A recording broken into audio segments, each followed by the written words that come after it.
வாழ்க வையகம், வாழ்க வையகம், வாழ்க வளமுடன். அருள் தந்தை வேதாத்ரி மகரிஷி அவர்களின் நாள் ஒரு நற்சிந்தனை. ஆகஸ்ட் மாதம் 7ஆம் தேதி. தலைப்பு: இன்பமும் துன்பமும். உலகில் வாழும் உயிரினங்கள் பல கோடியாகும். அவற்றுள் மனித இனம் மேலானது. தொழில்களை திறம்பட செய்வதற்கான துணை கருவிகளையும், ஆராய்ச்சிக்கு விஞ்ஞான அறிவோடு நுண்கருவிகளையும் உபயோகிக்கக்கூடிய வகையில் உடல் உறுப்புகள் மனிதனிடம் அமைந்துள்ளன. மேலும் ஊறு, ஒலி, ஒளி, சுவை, மனம் ஆகிய ஐந்தையும் உணரும் ஐயுணர்வோடு மனம், உயிர், மெய் எனும் 3 மறைப்பொருள்களை உணரத்தக்க 6ஆம் அறிவும் மனிதனிடம் அமைந்துள்ளது. இத்தகைய சிறப்புகளை உணரும்போதுதான் ஒரு பேருண்மை தெளிவாகின்றது.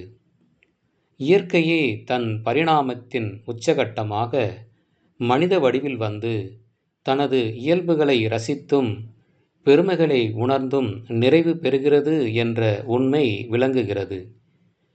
இவ்வளவு சிறப்புகளையும் பெற்ற மனிதனின் பிறவி நோக்கம் தனது அறிவின் முழுமை பெற்று இயற்கையின் சிறப்பு உணர்ந்து அமைதியும் நிறைவும் பெறுவதேயாகும். மனிதனுடைய வாழ்வின் துன்பங்கள் மிகுமேயானால் பிறவியின் நோக்கமாகிய அறிவின் வளர்ச்சி தடைபடும். அறிவானது அமைதியான வழியில் இயங்க நாம் பார்த்து கொள்ள வேண்டும். இயற்கையாக எழும் தேவைகள் 3. அவை பசி, வெப்பதட்ப ஏற்றத்தாழ்வு உணர்வு, உடல் கழிவுப் பொருள்களின் உந்துவேக உணர்வு. இந்த 3 உணர்வுகளையும் காலத்தோடும் அளவோடும் தக்க பொருள்களையும் வசதிகளையும் கொண்டு நிறைவு செய்து கொண்டே இருக்க வேண்டும்.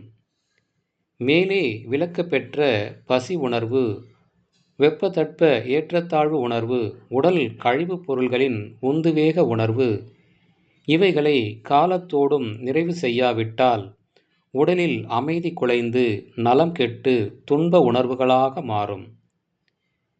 இயற்கை துன்பங்களை அவ்வப்போது சமன் செய்து கொண்டே இருப்போமானால் மிகுதி இருப்பது என்ன? அமைதியும் இனிமையும் தாமே.